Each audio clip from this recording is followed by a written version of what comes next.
Welcome back to chemistry अड्डा दोस्तों। आज हम लोग एयर अराउंड अस जो कि क्लास 6 का एक चैप्टर है, हम लोग इसके सारे एमसीक्यूज को विथ एक्सप्लेनेशन समझने की कोशिश करेंगे।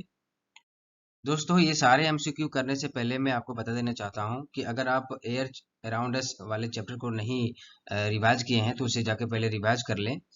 और मैं उसका वीडियो रिवीजन लिंक का जो वीडियो है वो भी आपको दे दूंगा।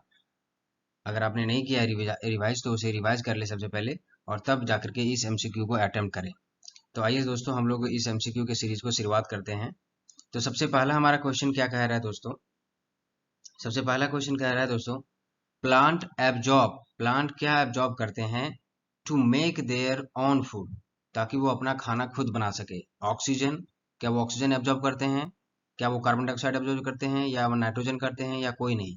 तो हम सभी जानते हैं दोस्तों, पेड़ पौधे अपना खाना बनाने के लिए फोटोसिंथेसिस प्रोसेस करते हैं। फोटोसिंथेसिस प्रकाश संश्लेषण प्रक्रिया करते हैं, और इस प्रकाश संश्लेषण प्रक्रिया में दोस्तों वो एटमॉस्फेयर से CO2 यानी कि कार्बन डाइऑक्साइड लेते हैं, और जमीन से पानी और मिनरल्स लेते हैं, और अपने पत्तों में चूंकि उनमें पहले से ही क्लोरोफिल मौजूद होता है, तो ये क्लोरोफिल और सनलाइट के प्रेजेंस में ये चार चीजें मिल करके पेड़ पौधे अपना भोजन अर्थात ग्लूकोज का निर्माण करते हैं।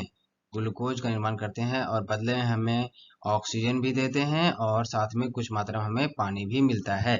तो इस हिसाब से अगर हम देखें तो हमने देखा कि प्लांट जो है वो कार्बन डाइऑक्साइड को ऑब्जर्व करते हैं। कार्बन डाइऑक्साइड को ऑब्जर्व करते हैं और पानी को भी ऑब्जर्व करते हैं। चूंकि ऑप्शन यहाँ पानी नहीं है तो हम लोग कार्बन डाइऑक्साइड टिक करेंगे, और हमारा सही आंसर कार्बन डाइऑक्साइड हो जाएगा।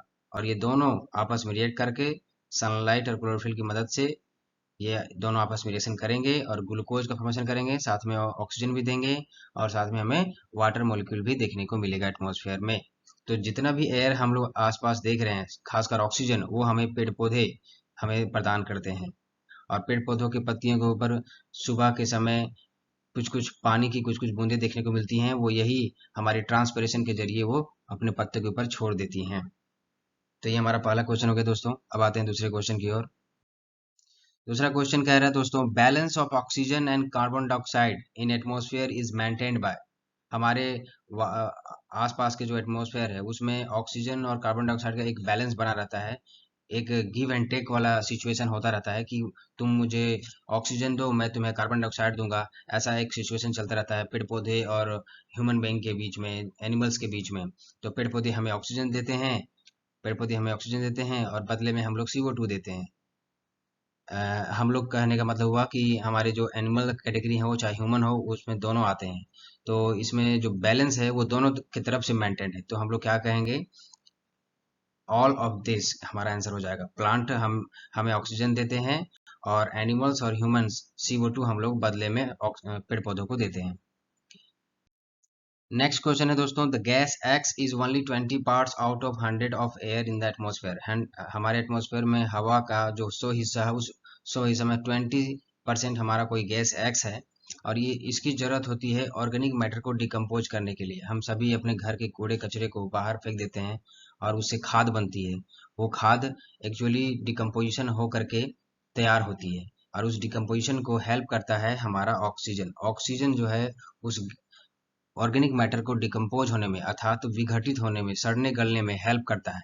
अगर ये ऑक्सीजन ना रहा तो वो विघटित नहीं होगा। तो और वैसे भी हमारा जो एटमॉस्फेयर में नाइट्रोजन 78% होता है, और ऑक्सीजन जो है वो 21 और 20% के आसपास होता है।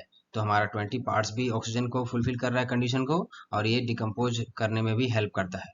ऑर्गेनिक मैटर जो भी है, वेजिटेशन प्लांट जो भी हैं, उनको डिकम्पोज करने में हेल्प करता है। नेक्स्ट हम लोग देखते हैं दोस्तों, which does not need help of air in its movement. इनमें से कौन अपने मूवमेंट के लिए एयर की आवश्यकता उसको नहीं पड़ती है?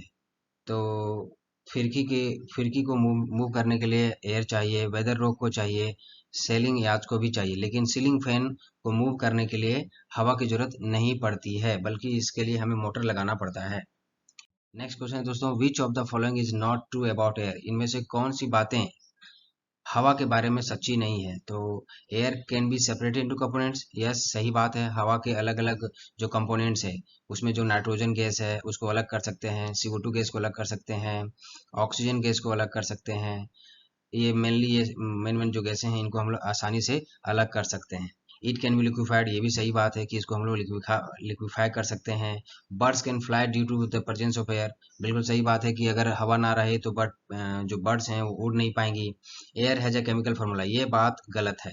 तो ये हमारा जो ऑप्शन डी है वो करेक्ट आंसर होगा, क्योंकि एयर जो है वो मिक्सचर ऑफ गैसेस है, उसका कोई केमिकल फार्मूला नहीं होता है। जैसे कि नाइट्रोजन का N2 लिखते हैं हम लोग, कार्बन डाइऑक्साइड का CO2 लिखते हैं, ऑक्सीजन का O2 लिखते हैं, उस तरह से एयर का कोई फार्मूला नहीं होता है। नेक्स्ट क्वेश्चन देखते हैं दोस्तों। Oxygen is return to the atmosphere mainly by, oxygen हमारे एटमॉस्फेयर में किस प्रकार से वापस हमारे एटमॉस्फेयर में आता है। तो हम सभी जानते हैं दोस्तों कि जो मानव है और जो एनिमल्स हैं वो CO2 छोड़ते रहते हैं, तरह तरह की चीजें जो वो जलाते हैं, और इससे वातावरण में कार्बन मोनोऑक्साइड गैस और कार्बन डाइऑक्साइड दोनों गैसेस निकलती हैं। CO और CO2 दोनों गैसेस बाहर निकलती हैं, और वो ये गैसेस पेड़ पौधे के द्वारा ऑब्जर्व कर ली जाती हैं, और बदले में पेड़ पौधे हमें ऑक्सीजन देते हैं। इस प्रकार से हमारा जो सही आंसर होगा वह होगा फोटोसिंथेसिस। फोटोसिंथेसिस क्या होता है कि इसमें पेड़ पौधे CO2 और CO ले करके हमें बदले में ऑक्सीजन गैस देते हैं। रेस्पिरेशन में दोस्तों ऑक्सीजन का यूज होता है और CO2 गैस और वाटर निकलता है। बर्निंग ऑफ फॉसिल फ्यूल में ऑक्सीजन की जरूरत पड़ती है, हमें इसमें ऑक्सीजन देनी पड़ती है, बल्कि ये वापस रिटर्न हमें मिलता नहीं है। फंगी दोस्त, इनको भी जीवित रहने के लिए ऑक्सीजन की जरूरत पड़ती है। तो हम ऑप्शन डी हमारा क्या होगा, राइट होगा, क्योंकि फोटोसिंथेसिस में हमें ऑक्सीजन वापस हमारे एटमॉस्फेयर में रिटर्न आता है। नेक्स्ट हमारे दोस्तों, which of the following is common in combustion and aerobic respiration. जैसे कि मैंने कहा दोस्तों, कंबशन होने के लिए, किसी चीज को जलने के लिए ऑक्सीजन की जरूरत पड़ती है, और एरोबिक रेस्पिरेशन में भी ऑक्सीजन की जरूरत पड़ती है ताकि भोजन को हम लोग तोड़ सकें। तो दोनों में ऑक्सीजन की रिक्वायरमेंट होती है। कंबशन में भी हमें हीट और लाइट देखने को मिलता है, बट रेस्पिरेशन में हमें लाइट नहीं देखने को मिलता। हालांकि एरोबिक रेस्पिरेशन में भोजन टूटती है तो उस समय एनर्जी भी रिलीज होती है, तो एनर्जी को हीट नहीं कह सकते, हालांकि दोनों एक दूसरे का फॉर्म है। बट यहाँ पे ये ऑप्शन हमारा करेक्ट नहीं होगा, और ये बोथ नेचुरल प्रोसेस हैं, ये नहीं होगा, क्योंकि कंबशन हमारा एक नेचुरल प्रोसेस नहीं है, हम इसको करा सकते हैं, ये मैनमेड भी हो सकता है। तो ऑप्शन हमारा ए करेक्ट होगा। ये दोनों में नाइट्रोजन तो बिल्कुल नहीं चाहिए। अगला क्वेश्चन देखते हैं दोस्तों। Name the gas which has the highest percentage in air, कौन सी गैस का हाईएस्ट परसेंटेज होता है। आप सब जानते हैं नाइट्रोजन है 78% होता है दोस्तों, ऑक्सीजन 21% होता है, कार्बन डाइऑक्साइड 0.03 होता है, और अदर जो गैसेस आती हैं वो बाकी उसमें शामिल हो जाती हैं।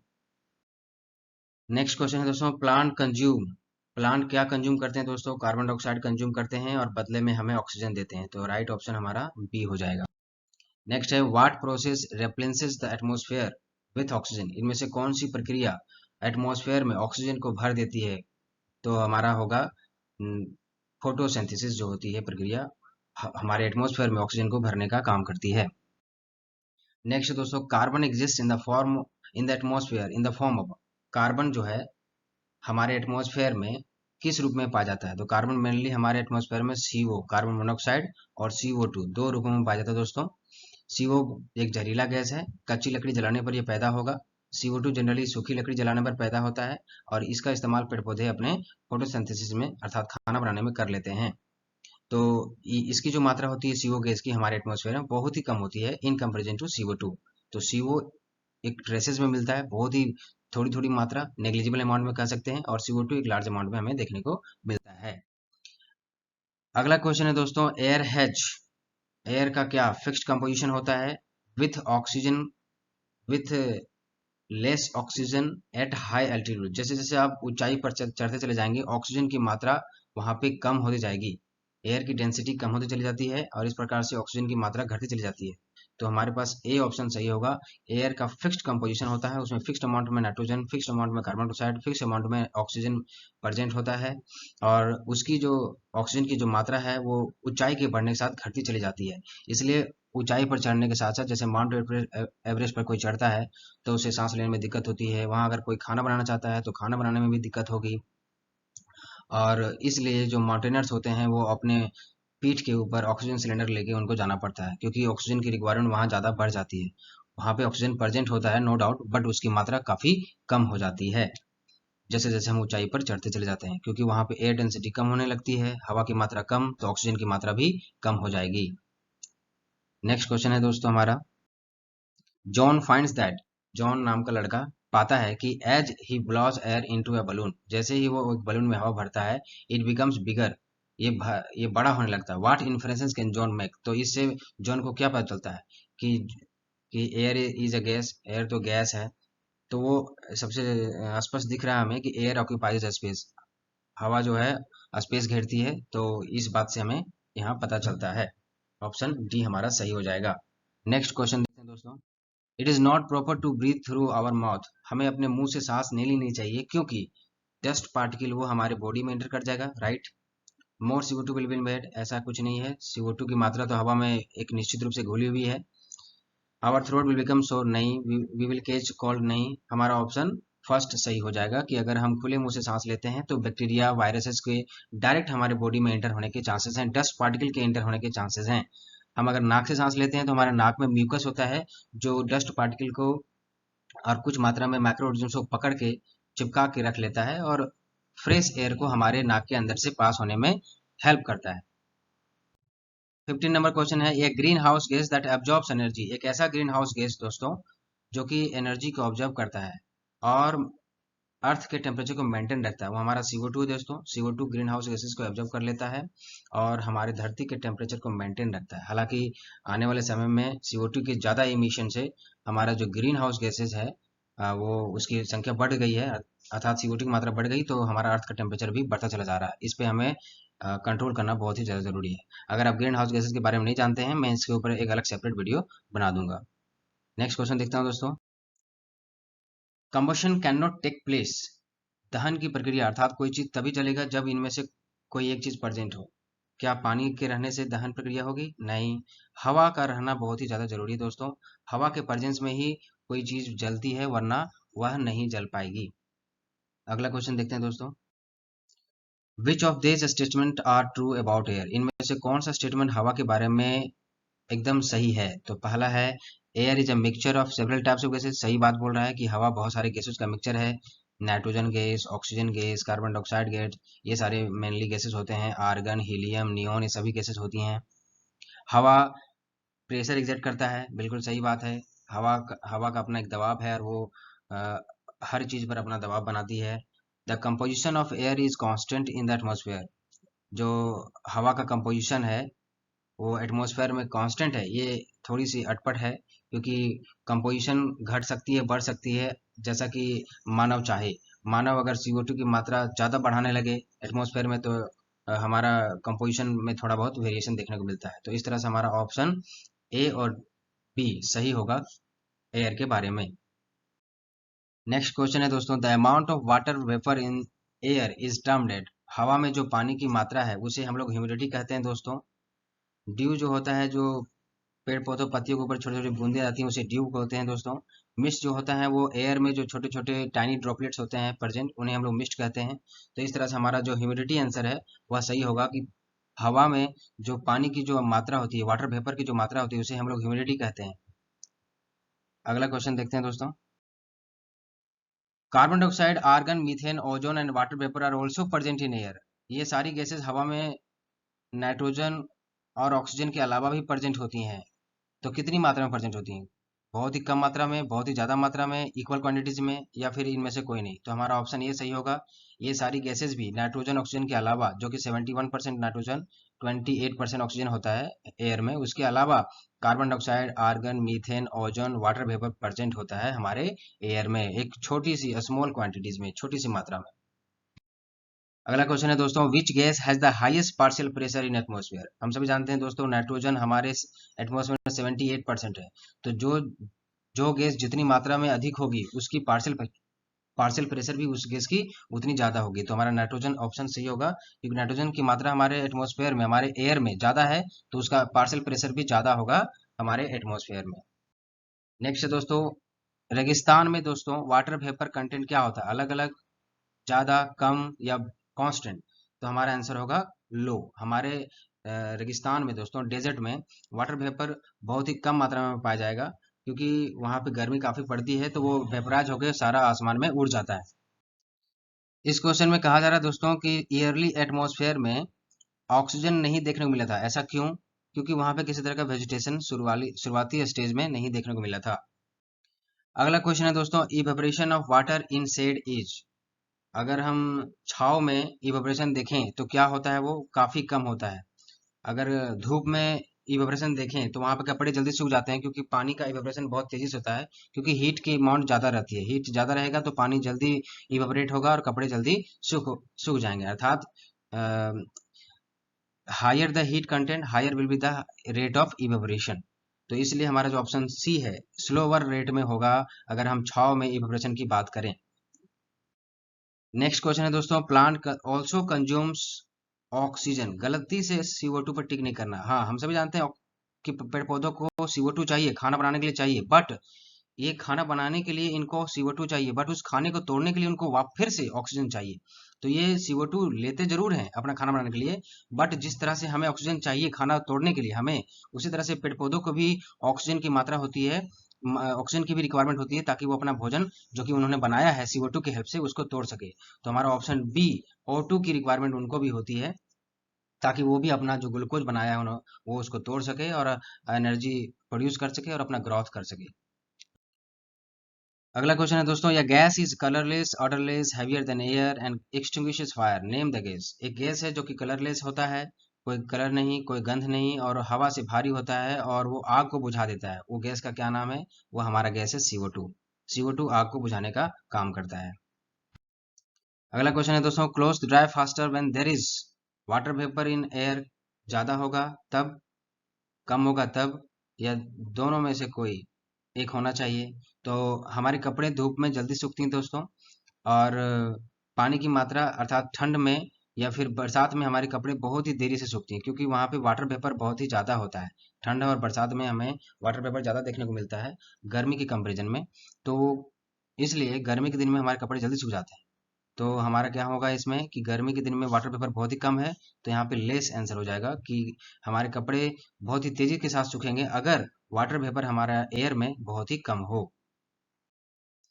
27 क्वेश्चन कहता है दोस्तों, air is a mixture. Definitely एक मिक्सचर है दोस्तों। एयर हमारा कंपाउंड नहीं है, क्योंकि उसका कोई हमारे पास एक प्रॉपर फार्मूला नहीं है और एक प्रॉपर कंस्टिट्यूएंसी नहीं है, वेरी करता रहता है। प्योर सब्सटेंस तो नहीं कह सकते हैं दोस्तों, कि उसमें अलग अलग तरह की गैसेज मिलती हैं।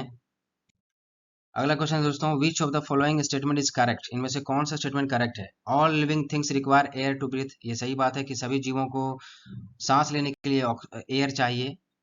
एयर में बेसिकली हम लोग दोस्तों ऑक्सीजन लेते हैं, ये ध्यान रहे। एयर में बहुत सारी गैसेज होती हैं, जैसे कि CO2 भी होता है, नाइट्रोजन भी होता है। तो ये सारी गैसेज की हमें रिक्वायरमेंट नहीं होती है, हालांकि ये हमारी बॉडी के लिए उतने हानिकारक नहीं है। और हम लोग एयर को इनहेल करते हैं जिसमें ऑक्सीजन भी होता है। तो हमारा बॉडी इन सारे गैसेज में से सिर्फ ऑक्सीजन को कैप्चर करके, जो कि हीमोग्लोबिन कैप्चर करता है, हीमोग्लोबिन उसको कैप्चर करके बॉडी के हर सेल्स में पहुंचा देता है। तो पहला स्टेटमेंट तो हमारे पास ये ट्रू है दोस्तों। दूसरा है, we can feel air but we can not see it. ये सही बात है कि हवा को हम लोग महसूस कर सकते हैं, देख नहीं सकते हैं। Moving air makes it possible to fly a kite. एक पतंग को उड़ने में हेल्प करता है हवा, ये भी सही बात है। Air is present everywhere but not in soil. तो ये हमारा गलत स्टेटमेंट दोस्तों। एयर हर जगह है लेकिन सॉइल में नहीं। नहीं, हमारा एयर सॉइल में भी पाया जाता है।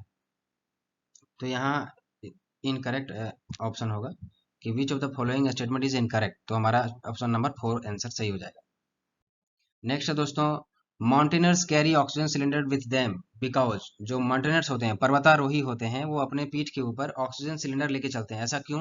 क्योंकि अभी जस्ट मैंने कुछ देर पहले ही आपको बताया दोस्तों कि ऊपर जैसे जैसे आप चलते चले जाएंगे ऊंचाई पर, पहाड़ों पर, वहां पे एयर डेंसिटी कम होगी, एयर की मात्रा कम होगी। तो एयर कम तो ऑक्सीजन भी कम हो जाएगा। तो ऑक्सीजन कम हो जाएगी दोस्तों, तो उनको सांस लेने में दिक्कत होगी, उनको चक्कर आने लगेंगे, क्योंकि ऑक्सीजन जब तक नहीं लेंगे, जितना ज़्यादा ऑक्सीजन लेंगे उतनी ज़्यादा उनकी अंदर जो स्टोर्ड एनर्जी है वो ब्रेक डाउन होगी और एनर्जी प्रोड्यूस होगा। तो अगर कम ऑक्सीजन लेंगे तो एनर्जी कम प्रोड्यूस होगी और उनको थकान जल्दी हो जाएगा, वो हाफेंगे और बेहोश भी होने का चांसेस रहेगा। तो हमारे पास क्या है कि जैसे जैसे हाई एल्टीट्यूड पे जाते हैं ऑक्सीजन की मात्रा घटती चली जाती है, इसलिए पर्वतारोही ऑक्सीजन सिलेंडर लेके जाते हैं। नेक्स्ट है दोस्तों, बूझो टूक एन एम्प्टी प्लास्टिक बोतल। एम्प्टी प्लास्टिक बोतल लिया दोस्तों बूझो ने, उसको उल्टा कर दिया और उसको एक पानी से भरे हुए बाल्टी में डुबा दिया और थोड़ा सा उसको तिरछा कर दिया, तो स्लाइटली उसके अंदर पानी जाना शुरू हो गया। तो उसमें उसने क्या क्या ऑब्जर्व किया? Bubbles of air came out from the बोतल। बोतल से एयर बबल्स निकल रहे थे बाहर, कुछ पानी बोतल में अंदर चला गया, नाइट्रोजन गैस बाहर आया in the form of bubbles के रूप में नाइट्रोजन गैस बाहर आया, और O2 जो है पानी में घुल गया। No bubbles form, only water enter the बोतल। कोई बबल नहीं बना, सिर्फ पानी बोतल में घुस गया। तो ये इनमें से 4 स्टेटमेंट में से कौन स्टेटमेंट सही हो सकते हैं? तो पहला तो हमें सही लग रहा है दोस्तों कि बबल जो हैं एयर के बबल्स वो बाहर आए होंगे जब जब बुझो ने बोतल को थोड़ा सा घुमाया होगा, टिल्ट किया होगा, टेढ़ा किया होगा, और कुछ पानी जो है बोतल के अंदर चला गया होगा। नाइट्रोजन गैस बबल के फॉर्म में नहीं आता है दोस्तों, और O2 got dissolve in water. ये नाइट्रोजन गैस बबल के फॉर्म में आ सकता है, ऐसा नहीं है, बट O2 जो है वो ऑक्सीजन में डिजोल्व हो गया। ये थोड़ी अलग बात है, क्योंकि ये सारी गैसेस उतनी अच्छे से घुलती नहीं है, थोड़ी मात्रा में घुल सकती हैं, बट सारी गैसेस घुलती नहीं है, क्योंकि weak van der Waals forces के द्वारा हमारा जो ऑक्सीजन है वो पानी में घुलता है, तो सारी ऑक्सीजन गैस नहीं घुलेगी, और इस तरह से हमारा जो स्टेटमेंट 3 है वो नहीं होगा। नो बबल्स फॉर्म, ये तो हो ही नहीं सकता, तो स्टेटमेंट 1 एंड 2 हमारा सही होगा। कि जब हम खाली बोतल को, जो कि खाली बोतल है, तो उसमें क्या होगा कि ऑक्सीजन भरा होगा, जब उसे पानी में डुबाएंगे और थोड़ा टेढ़ा करेंगे तो कुछ कुछ पानी अंदर जाएगा और कुछ कुछ एयर बबल्स बाहर देखने को मिलेंगे। तो दोस्तों, हमने बहुत ही कम समय में इतने सारे क्वेश्चंस को किया है। ये हमारा chapter air around us class 6 का चैप्टर है। आई होप आपको ये वीडियो अच्छा लगा हो और बहुत सारी चीज़ें आपने देखी होंगी। आगे इसी तरह के हम लोग वीडियोस लाएंगे, चैप्टर वाइज हम लोग MCQ रिवीजन करेंगे, साथ में उस चैप्टर के कंसेप्ट का भी एक रिवीजन वीडियो में डालूंगा, ताकि आपको सारी चीज़ें क्लियर हो सके। Thanks for watching.